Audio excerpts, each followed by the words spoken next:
အားလုံးပဲမင်္ဂလာပါခင်ဗျာအခုဖတ်ပြပေးမှာကတော့စာရေးဆရာလေလွင့်သူရဲ့မငိုပါနဲ့နန်းဒေဝီဆိုတဲ့ဇာတ်လမ်းလေးပဲဖြစ်ပါတယ်ခင်ဗျာမြူကိုတို့ဖြင့်ရစ်တိုင်းလေးရရှိသောရှင်မထူးတောင်ညိုညိုကြီးမှာနေဝင်ချိန်နဲ့အတူငြိမ်သက်စာပြုနေလေတယ်တောင်ကြီးရွာကလေးမှာကရင်လူမျိုးများနေထိုင်ပြီးဗမာလူမျိုးများလည်းရောနှောလျက်ရှိတယ်ထိုထဲတွင်အင်မတန်ကိုရိုးသားပြီးတရွာလုံးမှသမီးရှင်များမျက်စိကျလာအောင်အနေအေးပြီးအလုတ်ကိုမနားမနေကြိုးစားသောလူရွယ်လေးတစ်ဦးရှိတယ်။သူ့နာမည်ကမင်းဝေရုပ်ကလေးကလည်းချောမောလှပပြီးတီကြီးခမ်းညားသောကြောင့်ပြိုတိုင်းကအသေးဆွဲဖြစ်ရလေတယ်။သူကဆင်းရဲရှာတယ်အမေနဲ့သားနှစ်ယောက်ပဲရှိကြတယ်။ဖခင်မှာဆုံးမသွားခဲ့ပြီဖြစ်တယ်။သူ့အလုပ်ကတောတောင်တွေထဲမှာအဖိုးတန်ဆေးဘက်ဝင်အပင်များရှာဖွေရသောအလုပ်ဖြစ်တယ်။အမေ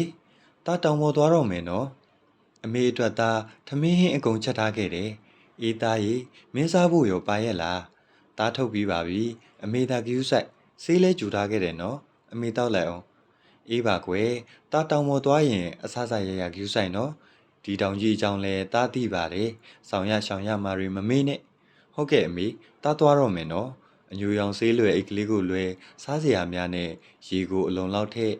စောင်းသားတစ်လက်နဲ့ထွက်လာခဲ့တော့တယ်။ရှင်မထူးတောင်မော်သို့မနက်10 နာရီဝန်းကျင်ခန့်ရောက်ရှိ၍လာခဲ့တယ်။လက်ထဲမှာကမုံလေးနှစ်ပင်ကလွဲ၍ဘာမှမရသေးပါ။တောကလည်းမြောက်အုပ်တွေငှက်တွေအော်တန်များနဲ့မြိုင်လာတယ်။ဒီတိုင်းဆိုရင်တော့ငါတောထဲဝင်မှရတော့မှာပဲ။ဒီနီနာဝင်းကျင်ကကိုလိုပဲဆေးရှာတဲ့သူတွေရှာဖွေမှုကြောင့်နေပါနေပြီ။တောနဲ့ထဲသို့ခြေဦးလေရင်လမ်းတစ်လျှောက်ဆေးပင်များရှာဖွေရင်းအမှတ်သားများပြုလုပ်ထားခဲ့တယ်။ကိုတကားမှမရောက်သည့်တောနက်ထဲသို့ရောက်ရှိလာခဲ့ခြင်းပင်ဖြစ်တယ်။နေ့လယ်12 နာရီနီးပါးရှိပြီမို့ကညင်ပင်အိုရီအောက်၌ပစိုးချမ်းလေးခင်ပါလာသောထမင်းတုပ်အားထုတ်ဖြည်ရင်ထုံးစံအတိုင်းပင်မြောက်ရတော့တယ်။ရှင်မထူးတောင်ပေါ်၌စောင့်ကြက်ကြကုန်သောပိုင်းရာဆိုင်ရာတမာဒေဝနတ်ကောင်းနှမျက်များခမညာထမင်းဦးနှင့်စားပွဲရာများဖြင့်ပူတော်ပတာပါတယ်။သုံးဆောင်တော်မူကြပါခမညာ။ဤသို့မြောက်ရသည်မှာထုံးစံအတိုင်းပင်ဖြစ်တယ်။မမြောက်ဘဲမယုံမသေးလို့ပါကကြားကြီးနှကောင်ကြိုက်တဲ့ချင်းကိုခံရမည်မှာမလွဲပေ။ဒါကြောင့်အမေကအတန်တန်မှားခြင်းပင်ဖြစ်တယ်။ခဏအကြာ၍ထမင်းနှင့်စားတော့ဖွေရများပြန်ဆွန့်၍ဗိုက်ထဲလဲစားလာပြီးမို့အားရပါရစားလိုက်တော့တယ်။စားတော့ပြီးနောက်ပါလာသောဖကြမ်းစစ်လိတ်လေးအားဖွာရှိုက်ရင်ညောင်းလာပြီးမို့ခိတခဏလဲလျောင်းနေရတယ်။ကညင်ပင်အရိတ်ကလည်းကောင်းလာတယ်။ကျင်းငှက်သားရကားများမြောင်များကအော်ဟစ်တန်ကမြိုင်နေအောင်ကြားရတယ်။ဘယ်လိုမှမသိပင်မန်းတန်ကြောင့်လားငိုင်မီးလာခဲ့တယ်။ထိုခိုင်မြောက်အုပ်နှင့်ငှက်တံများရုတ်တရက်တိတ်ဆိတ်သွားပြီးတာယာညင်ညောင်းသောတချင်းတန်တဲတဲကြားရတယ်။သို့သောမျက်လုံးကလုံးဝဖွင့်မရပါ။စုံတော့မြိုင်လေပန်းမုံစုံမာလာဖူးတယ်မြူရဲ့ကမဆုံးနိုင်မောင်ဖျားရဲ့ကြွာလန်းခဲ့ပါဒေဝီနမဆောင်ရဖို့နှစ်တွေကြာညောင်းခဲ့တာပါတွေးလျက်ပင်ယူပိတစွာကြားနေရသောတချင်းတန်ကြောင့်စိတ်ထဲမှာဝမ်းနည်းသလိုရှိလာတယ်စီမျောလိုက်ပါရင်အိပ်ပျော်သွားခဲ့တော့တယ်ဖုတ်ဖုတ်ဖုတ်ကြားမိတန်ဖြစ်တယ်ကောင်းစွာကြားနေရ၍လမ်းနိုးသွားတယ်ဦးကြားကြီးနှကောင်နဲတဲ့ကောင်ကြီးတွေမဟုတ်ဘူးစူးရှသောမျက်လုံးများဖြင့်ကျွန်တော်အားစိုက်ကြည့်၍နေကြတယ်တကူလုံးကြိုက်ဆုပ်ပြုတ်ဖြင့်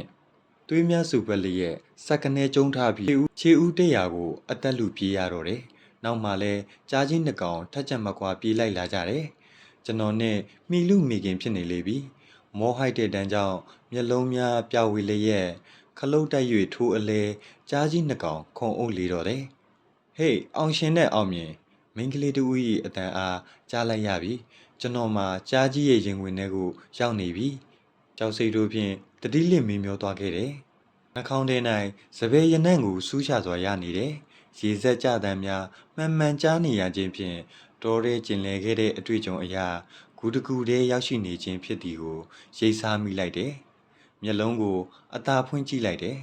ကျွန်တော်ဘေး၌လှပသည့်မိန်းကလေးတစ်ယောက်တင်ပြင်းလွဲထိုင်လျက် ကျွန်တော်အားငေးမောကြည့်နေခြင်းဖြစ်တော်တယ်မင်းဘာတူလဲသူပြုံးနေတယ်သူ့အပြုံးတွေကိုမြင်ဘူးတလူလိုရှိတယ်အကိုတတိယပြီလားညီမနာမည်နန်းဒေဝီလေအင်းလေအကိုကဘယ်မှတ်မိတော့မလဲဘဝတွေကချားခဲ့ပြီပဲရင်ခွင်ထဲသူတိုးဝင်လျက်အကိုရဲ့ညီမတို့တွေဘဝတွေဆိုးလိုက်တာမျက်ရည်များတသွင်းသွင်းစီးကြလျက်မင်းကလေးမင်းလူမားနေပြီကျုံမင်းကိုမတွေ့ဘူးပါဘူးအကိုကတော့ဘယ်မှတ်မိမလဲနှစ်ပေါင်း300တိုင်အောင်မမေ့နိုင်ပဲအစွဲလန်းကြီးခဲ့ရတဲ့ဒေဝီသာအကိုကိုချစ်တဲ့ဇောနဲ့မမေ့နိုင်ခဲ့တဲ့သူပါအခုလိုတွေ့ရဖို့လေဒေဝီဖန်တီးခဲ့တာပါညီမအကိုတကယ်မသိတာပါအကိုပြန်ပြစီနော်မင်းလည်းဒီလိုတောနဲ့ထဲမှာအဖော်မရှိပဲမနေသင့်ဘူးကိုရဲ့နှစ်ပေါင်း300မှတစ်ကြိမ်သာတွေးခွင့်ရတဲ့ဒီဝိဘက်ကိုလည်းငဲ့ပါအောင်ကျွန်တော်အားသူမတိုင်းဖက်လက်ရဲ့တသိမ့်သိမ့်ဆိုင်ငုံနေတော့တယ်ထိုအခိုက်ဂူတကားကြီးပွင့်လာတယ်အဖိုးကြီးတူတောင်ဝေးတစ်ချောင်းဖြင့်အနားသို့လျှောက်လာရင်တောင်မီးတိုင်ကြီးများအောက်တွင်အဖိုးအိုကြီးဝမ်းနဲ့ကြေခွဲသောမျက်နှာအားပြီးပြင်းသာတွေ့လိုက်ရတယ်။သမီးနန်းဒေဝီမိုက်လိုက်တာကွယ်သမီးဒီလောက်ထိအဆွဲလန်းကြည့်ရလားလက်အုပ်ကလေးချီမွန်းလျက်အဖရဲ့သမီးမအကိုကိုချစ်မိတဲ့ဝတ်ထုတ်ကကြီးလာပါတယ်။ဒါပေမဲ့သမီးအရန်တွေ့ရင်ခဲ့လို့ပါအဖရဲ့သမီးကိုခွင့်ပြုပေးပါနော်။ခက်တာပဲသမီးရဲ့ကဲသမီး3ရက်အချိန်ပေးမယ်။ဟုတ်ပြီလားလူလေးမှာသူ့အမိရှိသေးတယ်ကွ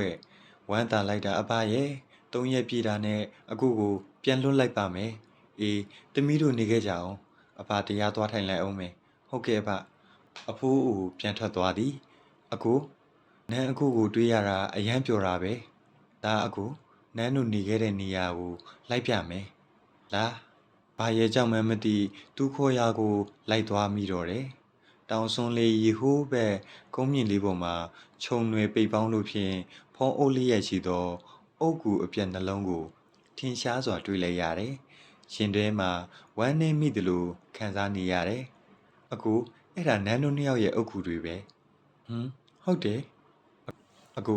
ဖာကမဲတော်ကအမျက်တော်ရှာလို့နန်းနဲ့အကူကိုအရှင်းလက်လက်ဂူသွင်းခံခဲ့ရတာပဲ။နန်းတို့တိတ်ချစ်ခဲ့ကြတာပါ။ဘဝတွေခြားခဲ့ပေမဲ့လည်းနန်းအကူကိုတွေ့ကျင်လွန်းလို့စောင့်နေခဲ့ရတာပါ။နန်းကိုရောချစ်သေးရဲ့လားယင်ရင်ခွင်ထဲသို့တိုးဝင်လျက်သူငိုနေရှာတယ်အခုကိုနန်းသိချစ်တယ်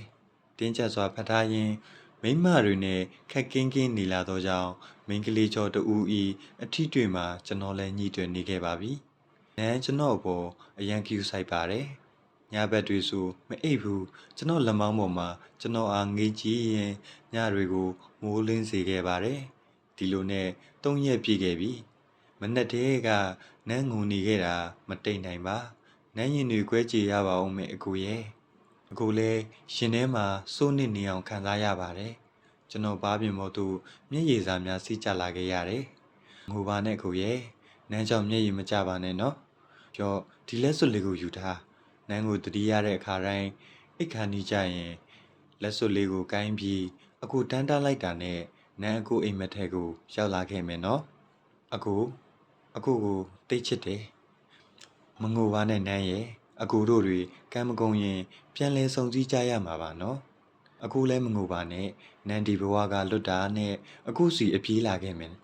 အကိုနောက်ကျနေပြီအကိုဒီကြောက်ဖြာပေါ်မှာလှဲလိုက်နော်ကြောက်ဖြာကြီးပေါ်လဲလိုက်ရင်နန်းဤရှိုက်တန်တက်အားကြားရတစ်ချက်မကြားရတစ်ချက်နားတယ်လူတန်းတွေကြားနေရတယ်တာတတိယပြီလားမင်းဝေတတိယပြီလားဟဲ့မင်းဝေရုပ်တဲဖြစ်နေသောလူများတယောက်တစ်ပေါက်ဆူညံနေကြတယ်အမေတားဘယ်လိုဖြစ်တာလဲတားတောင်ပေါ်သွားတာ3ရက်ရှိပြီပြန်မလာလို့ရွာထဲကမုတ်ဆိုးကြီးဦးကောင်းနဲ့ရွာသားတွေခေါ်ပြီးအမေလိုက်ရှာတာတောဆက်မှာပဲတတိလစ်နေတာနဲလက်ထဲသို့အလင်းမြန်ကြည့်လိုက်တော့လက်စွပ်ကလေးရှိလို့နေလေတယ်တောင်ညိုသို့ငေးမောကြည့်လိုက်ရင်ငိုပါနဲ့နန်းရဲ့ကိုတစုံတိုင်ချစ်နေပါမယ်ဝင်လူစဲနေမင်းကြီးကြောင့်ရှင်မထူးတောင်ကြီးလဲမြူကိုးတို့ကြားမှာဝိုးတော်ဝါနှုတ်ဆက်လို့နေပါတော့တယ်ဇလန်းလေးကတော့ဒီလောက်ပါပဲခင်ဗျာအဆုံးထိနားထောင်ပေးကြတဲ့အရောက်ချင်းစီတိုင်းကိုကျေးဇူးတင်ပါတယ်ခင်ဗျာကျွန်တော်ဟယ်ရီအောင်ပါ